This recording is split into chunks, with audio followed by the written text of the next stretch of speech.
The verbal attacks against France are coming hard and fast after its latest nuclear test. France carried out the sixth in its series of tests Saturday underneath the South Pacific atoll. It was the largest blast yet and possibly the last, according to earlier estimates by French President Jacques Chirac. South Pacific nations are once again leading the chorus of condemnation.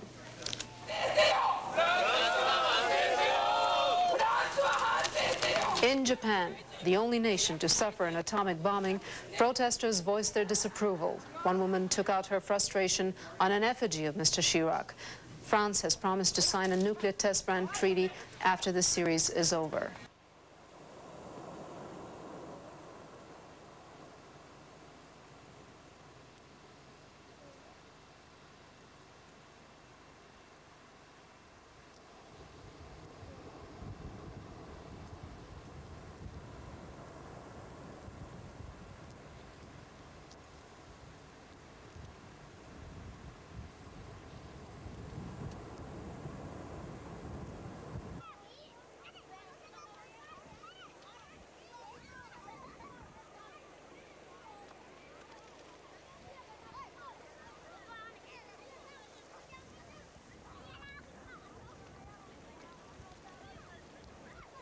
Now we're happy to share with you some of the history about our carving, but there's not a great deal of information about our carving. Prior to the coming of the white man, as little has been preserved. We mainly carved out of necessity those objects our ancestors used in their day-to-day lives, and some of our gods were represented by carvings, but most of these were destroyed by the missionaries in the early 19th century. Now they either had them burnt or sent away to museums overseas. Many of our artefacts were sent by them to the London Missionary Society Museum in England and are now held in a British museum. Unfortunately, the museum here on Rarotonga holds nothing predating to the coming of the European.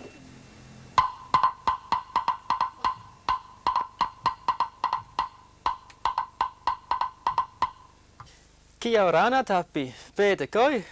Oh, meitaki, Risa, meitaki. Welcome to Norway. It's very nice to see you again here. As you can see, we have a special guest today, and he is coming from long away. Whereabout are you coming from? I come from the Cook Islands in the Pacific Ocean. It's a sea between New Zealand, Hawaii and the Easter Islands. It's a very big sea. The Cook Islands alone takes about 2 million square miles of sea. 2 million square miles of sea. That will say it's nearly as big as half of Europe, really, just with sea. You talking about Cook Islands. How many islands are there in the Cooks? Well, Rarotonga is the capital island, and there are 15 islands in the Cook Islands, which the furthest island is about 900 miles and the closest about 110 miles. So all these 15 islands, they are scattered around in a huge area, and are there many people living there? Yes, there's about 4 islands with no people on, but the rest 11 there are some people on. Some of them as much as 800 people, and some as much as 4 people on. 4 people only? Yes, used to be 1 people on before, but he died now, so the government have put 4 on this island to look after Tsuwaro. Tsuwaro. Ah, that was the island. I remember now from my school days that for many years ago there was a pirate ship coming from the new country. Was it Peru or Chile or somewhere they had found gold? The ship was full loaded with gold, and he was going to sail to Japan to buy some silk or some spices there, and on the way the ship went on the rocks. All the treasure were lost, but somebody been telling me that the Spaniards, they dragged the treasure on the island and dug it down, and it is hidden, and nobody found it. Is that right?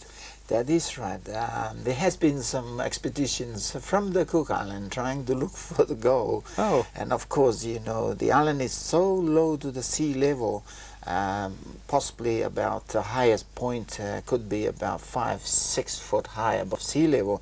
And over the years there's been hurricane after hurricane, and when a hurricane reaches the island, it covers a new mat on, a new sand on. It'll take about 2 feet of new sand on. So every year it's covered. So the gold is well hidden at the moment. So the gold is still there waiting for you. Yes, the gold might be still there waiting, but remains to be seen. Good. The biggest island, you told me, is Rarotonga. How Yes. many people are living there, and what are people living from? There's about 9,000 people on Rarotonga, which is the capital, and it's a volcanic island, highest mountains up to 3,000 feet in the middle, and surrounding the mountains are about half a mile of flatland, and that's where the people lives right around. It's got beautiful valleys, water estuary running through, and very, very green growth. Mm. But industry-wise and money-wise, are you attached to England, or which country are you attached to really, or have you got full independence? In the olden days, the British used to be controlling us, and we used to run pound, shilling, and pence. Mm. And then, of course, later on, we were transferred under the New Zealand government, which because they are closer to us, about 2,000 miles. So ever since we've been under the New Zealand government, and now in 1966 we have been changed into a self-government, which still New Zealand still control us, but we make our own laws. You make your own laws. What's about the currency, about the money? Just recently, in the last 2 months, our currency have been changed back to New Zealand. Oh. We used to have Cook Island currency, but then, you know, our value of our money disappeared, and we have to ask New Zealand if we can come back and Please come. please, and be with their money power again. All right. So now you have New Zealand dollars and cents in the Cook Islands. Yes, yes, and I'm sure all the banks are quite happy now in Raro that we're back into the New Zealand currency. Hmm. And talking about New Zealand reacted very strongly against the nuclear trials they are going to do in Mururoa in the French Polynesia. How far is French Polynesia from you?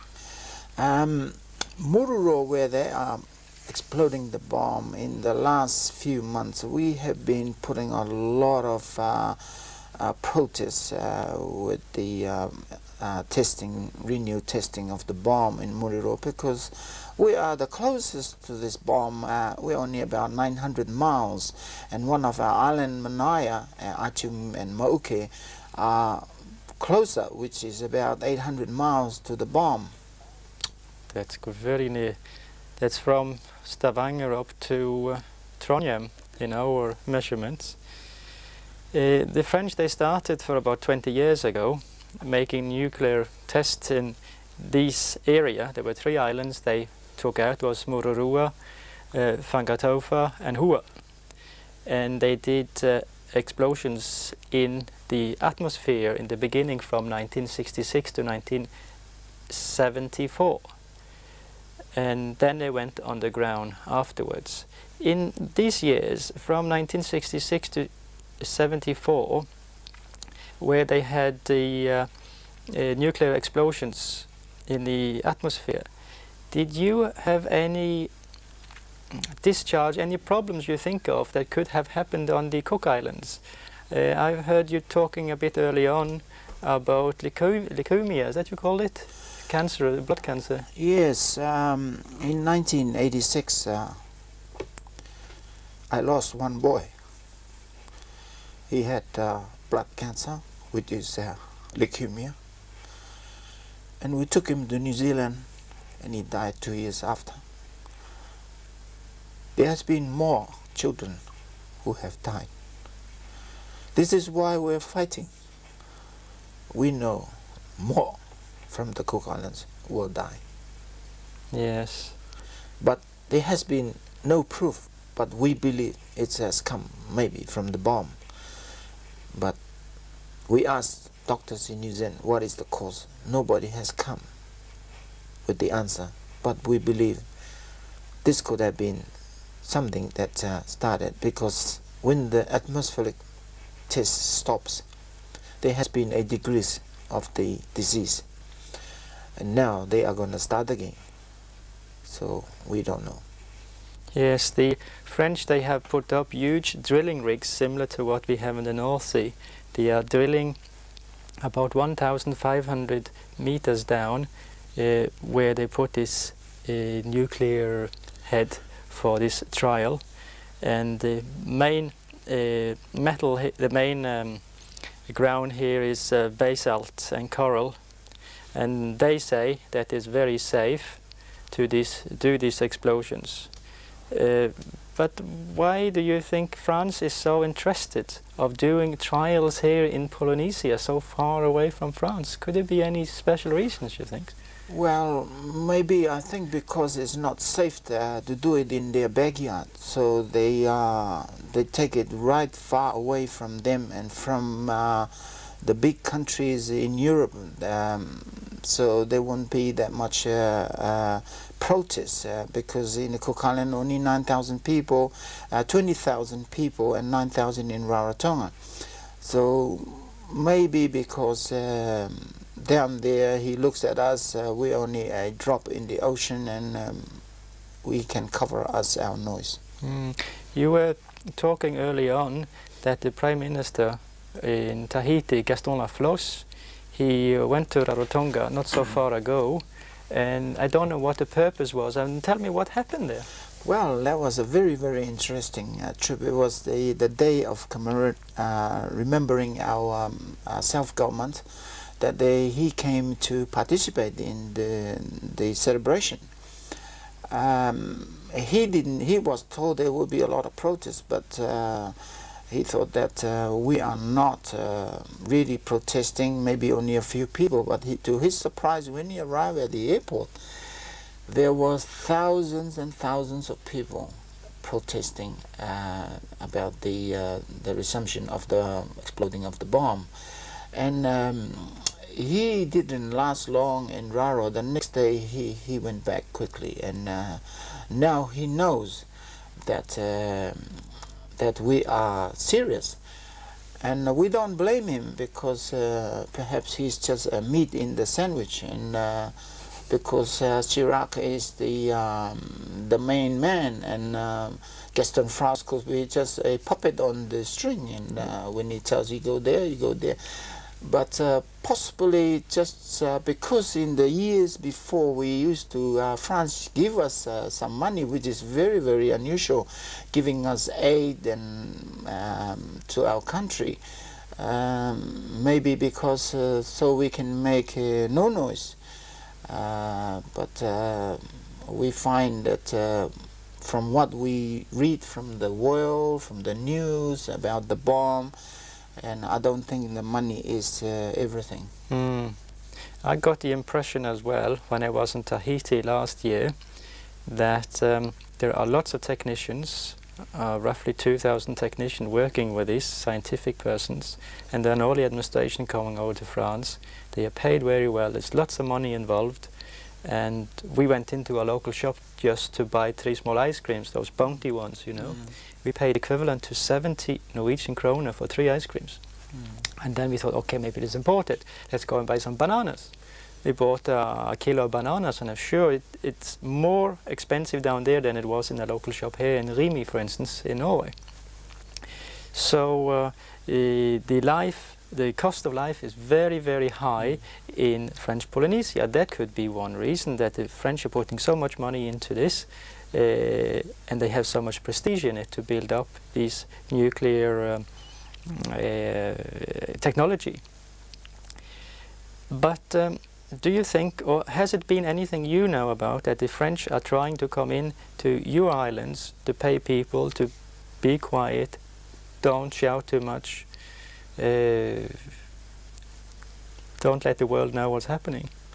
Yes, I have a slightest idea that believe that I think that's what they are actually trying to do, just to hide the noise, and because we are the closest to the bomb, and New Zealand is 2,000 miles away from us, and maybe that's what they are trying to do. When do you think, if it is going to be this trial, this nuclear trial, when is it going to be? Is it very recent? Is it very near in the future? They reckon it'll be in September, because the Greenpeace vessel has been to the Cook Islands, to Rarotonga, and of course they went about a month ago to Mururoa, and they've been rammed by the warships there, and they had some holes on. And right now she returned back to Rarotonga and then went to Fiji. She's now on the slipway in Fiji for repair. We had been shown some video films during the attack by the French on the Greenpeace boat in Rarotonga. When they arrived, they brought some documentary camera photos, videos, which they've hit it on the ship when they were attacked. It's really very, very surprising what's happening in our part of the ocean. Are you people going over to Mururoa to demonstrate before the explosion? Yes, we are going. We have no warships. We have one little boat, but the government not sending that. But in the olden times we have a wooden canoe, a double hull, so that is the only weapon we can send. So we are sending our double hull canoe as a protest from the Cook Islands. Okay, I hope they are putting out this trial. Everybody hope that there's not going to be any explosion here, so people can live in peace, and still our earth can be green, and we can have a future for our children. Oh yes, you know, we hope the Chirac will think very hard for us, and maybe try to stop this thing he's doing, and he might be doing the practice in the Cook Islands, where waters close to French Polynesia, but he might do the real thing in Europe.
Well, we have heard now a little bit about the where you're coming from, about the problem you have down at your country now with the French. But why do you come to Norway? Do you come to Norway to tell us about what the French are doing on the other side? Not really, my friend. I didn't come to talk about that. I came for to look for a cargo ship for the people of the Cook Islands.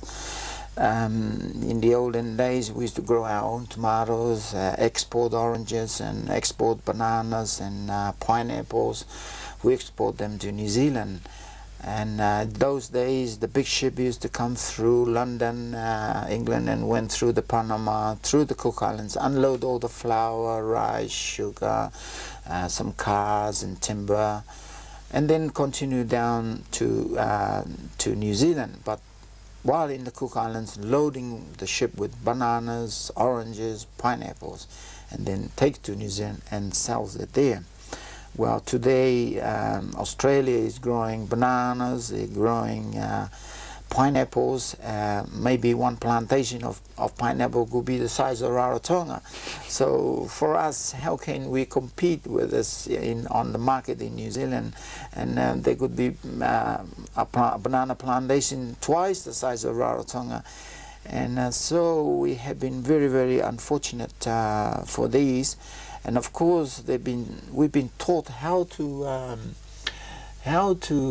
eat flour, rice, and sugar from hundreds and hundreds of years ago, and now we can't get away from it. And the people in the other islands need the rice, need the flour, and they've left their natural food and depended on these things now. Yeah, so this is where the transport to the island comes in with a little cargo ship. That's right. This is where the transports comes in, and this is why I am here to look for a cargo boat. I have a little one in the Cook Islands, a 70-ton boat, and of course with the distance from Rarotonga to the furthest island, it'll take 4.5 days to 5 days. This is a calm sea traveling. If you travel in rough sea, it could move up to 6 days before 70 tons of cargo reaches the island. Only one island, and then I have to come back. It's a very, very expensive business, and then I have to load and go back again the same distance for another island.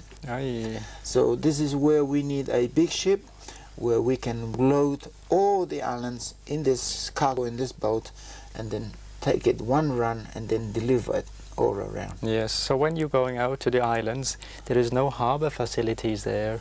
Oh, it is a game that is a life and death, and the sea is not very friendly, and it can be very angry, and we have to find our way with the lighters to take the cargo ashore. Sometimes we are lucky, sometimes we are unlucky, we lose cargo. I can remember when I went to Michiario, it was a very calm day, but still there was a huge swell and a little tender coming in. People had to jump in the sea and hold the ship so it's not getting crushed against the little quayside they made there. Or it wasn't in fact a quayside, it was just a big hole they had dynamited up, so they could, the little inlet they had. So that was very, very difficult. That is with the ships going around. I remember for a few years ago, maybe 10, 15 years ago, there was a man over here in Haugesund, and he bought 2 ships for the Cook Islands. What happened with those ships? Well, those ships came over to the islands, and due to navigation errors, and then they end up on the reef. Both of them end up on the reef. Okay. Is that a long time ago? That is a long time ago, and now he's given up shipping. So we've been out without ships for about a year until I came to the picture. I decided I'll have a go at shipping, and then I started with a little ship, and now I'm in Norway looking for a bigger ship. Okay, I hope you have a success finding a ship. Well, with your help and working together, I'm sure we will find the right ship for the Cook Islands. Okay, thank you.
We have now talked a little bit about your country and where you're living, what people are doing, and you mentioned early on that when the big ships came, they took away from your place bananas and oranges and pineapples and all your products from your different gardens on the islands, and then that is not produced any longer because the industrial countries such as Australia are producing so much more to a cheaper price.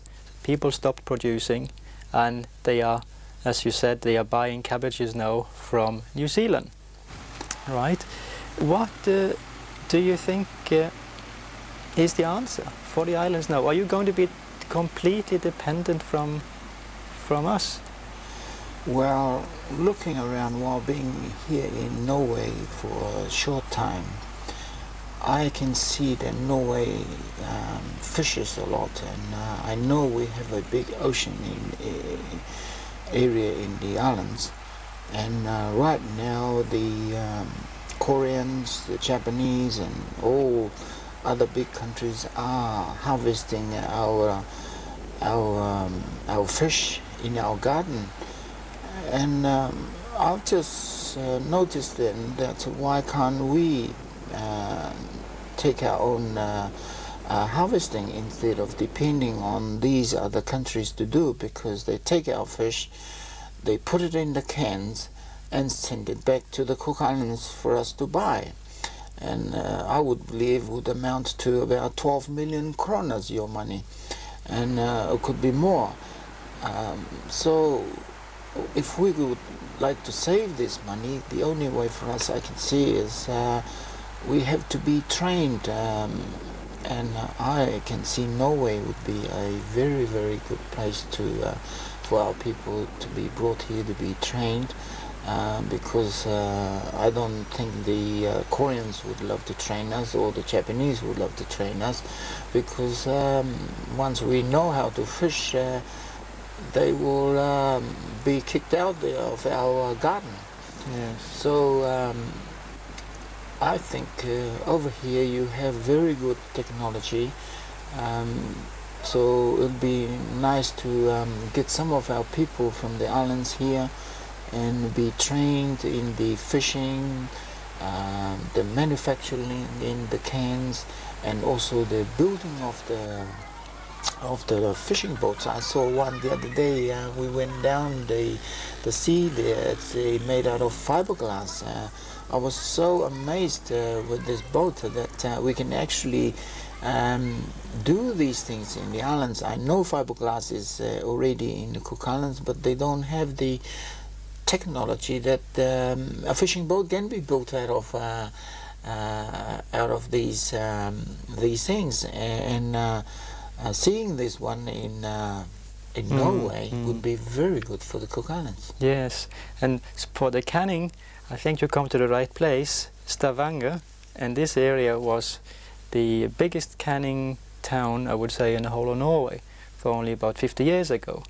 I think about 70%, maybe a bit more of the town, dependent on the canning industry for little sardines. And now, as you have seen, is the oil business. So we went from the fish from the canning to the oil. And also for the fishing boats, we are building lots of fishing boats in plastic, in fiberglass. We call them sjark in our language. And they are for one person, two persons, sometimes for three.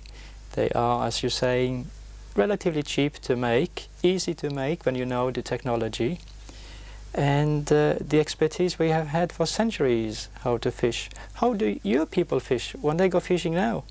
Well, right now it's rather funny, really. I mean, we are in the shallow water fishing with the spears running around chasing for the little fish about this size, whereas in the ocean the Koreans and the Japanese are fishing the big fish and taking away.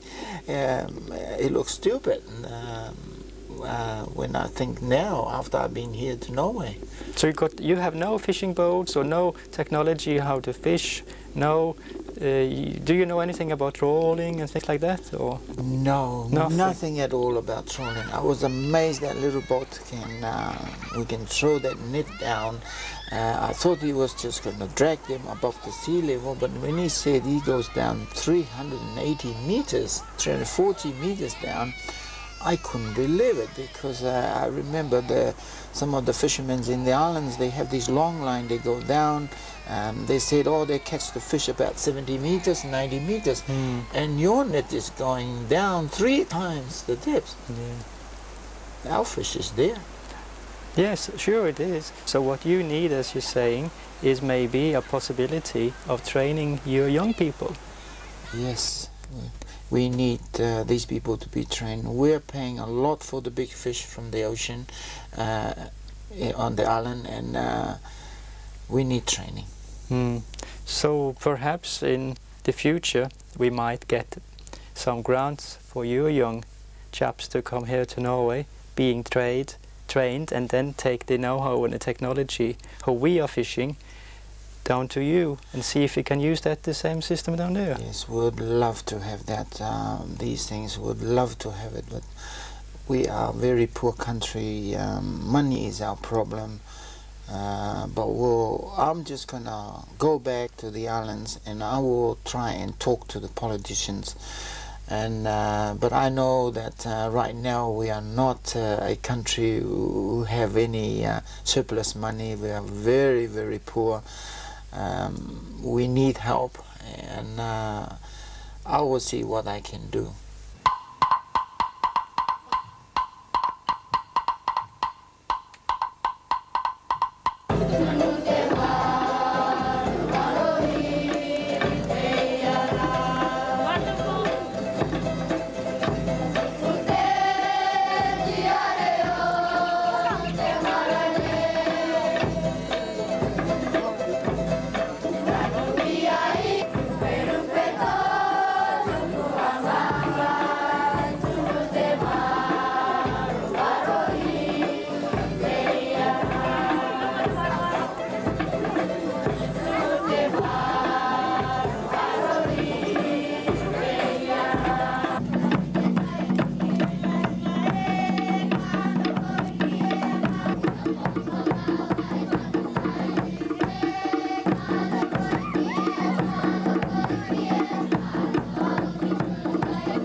going to multiply this to that. But there is something different with this.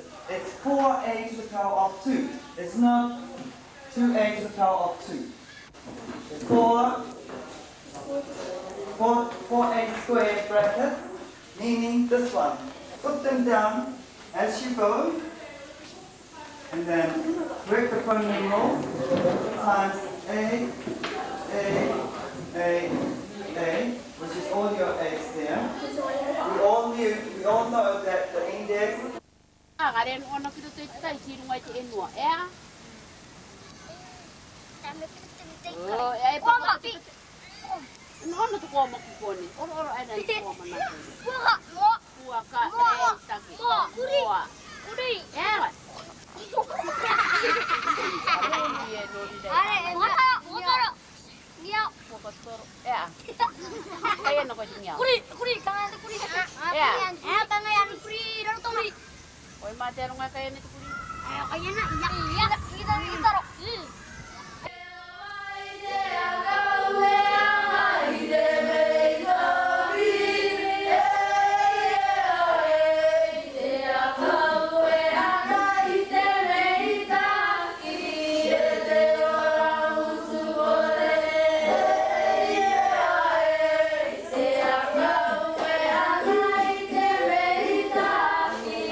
You're talking about that you needed training for children abroad somewhere else, and when I was down in your country, I went to a little island called Michiaru. It's one of the southern group, and we went to visit a school and stayed there for a day, and I was very impressed how they could learn with nothing. They didn't even have pencils or pens, for not talking about, hardly any paper. There was one little boy sitting there writing on the floor and doing his calculations. Is that a general thing on the islands, that people are so poor? Are all the schools on the islands so? Well, not really, not the way we wanted our children to be. You know, we want them to learn fast and be with the modern world. But the way as it is, as you see there, that will really slow our children down, and it'll be hard. We will be about hundreds of years behind if we have to train them like that, without any books, without any pencils. This is because we just haven't got the finance to look after the children. There was one thing I liked very much in your country. It was when the small children are starting at school, they all have to talk the native language for the first 3 years, and then they go over to English. Is that right? Yes, we try to get our children to speak our mother tongue, and so they won't forget that, because when we go to New Zealand, we see all the New Zealand Maoris speaking English, and they are actually forgetting their language. But as time is going, I can see some of our people on Rarotonga are all speaking English, so I think it's just a matter of time. It'll change. Unfortunately, but you were very clever of training the small children, the dances and the music and things. Is that normal as well in the school? Well, for the dancing, when a child is born, once he or she is about 1 year old, the sound of the music will be put in his ears, and he'll be taught just to make those little movements, and then and that's the starting of it. I was very impressed of how all the children are participating with the dancing and how happy they were. and Yes, smiling. yes, they love dancing. We love our culture. We know our culture is there, been there for the last 4,000 years. And even though we haven't grown that big size, over those years, still 20,000 people, and about 20 years ago, it was still 20,000 people. And for the reason for this is some of our people in the Cook Islands have migrated to New Zealand and Australia. Right. Well, I hope all the best for the Cook Islands in the future, and I hope we could, as country, Norway could come closer to the Cook Islands, and I do hope that we could do something in the future to help you, and I'm sure you could help us with something as well. I tasted your lovely food you had down there, and part of your culture could be very interesting to show to the Norwegians. Yes, thank you very much, Lisa. We love the people, the tourists. We love them to come to the islands because at the moment it's one of our way of earning some money for the people of the Cook Islands.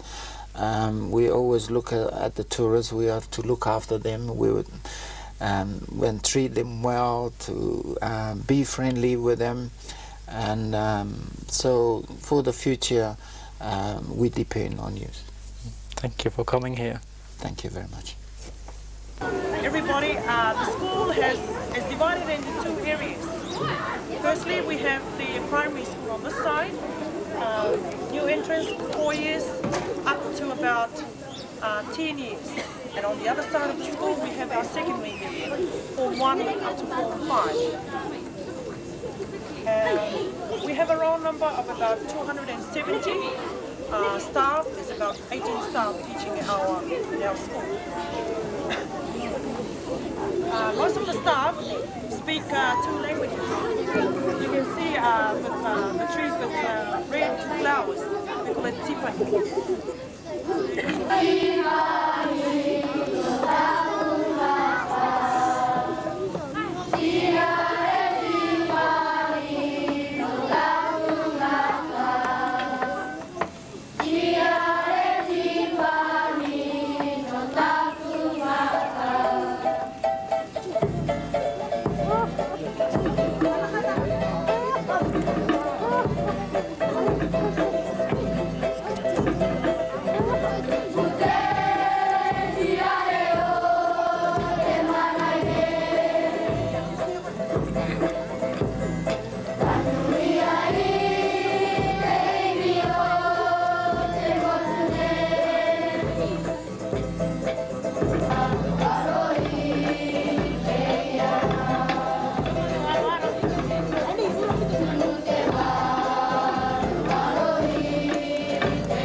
Det blir mer våpen. I Stillehavet har Frankrike gjort den 6. prøvesprenginga siden september i fjor.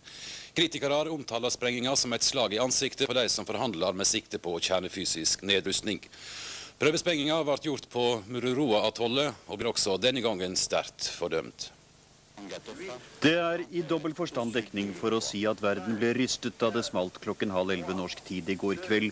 Den 6. prøvesprengningen i den pågående serien hadde en sprengkraft som nøyaktig 6 ganger så kraftig som atombomben som utraderte Hiroshima i 1945. I Australia ble styrken i sprengningen registrert med følsomme apparater. Smellet sendte sjokkbølger dypt inn i regjeringskontorene, selv om det ikke kom uventet.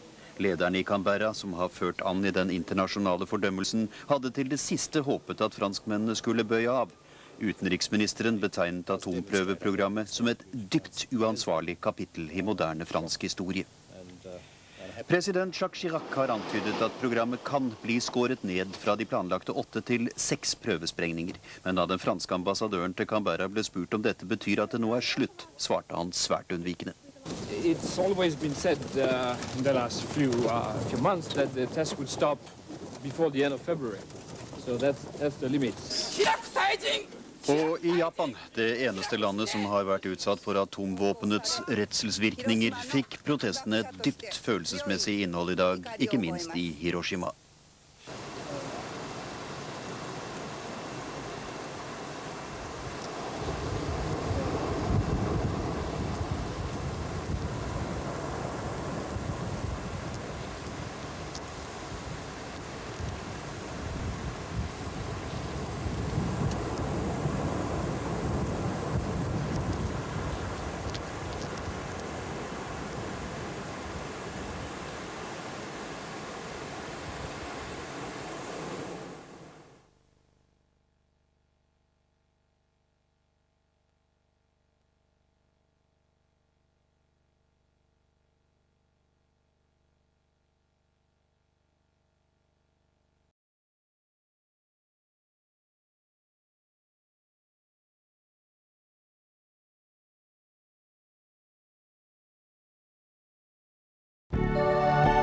Nå tog et vedtak på å legge ned regjering. If you don't have any art, you're pretty much lost.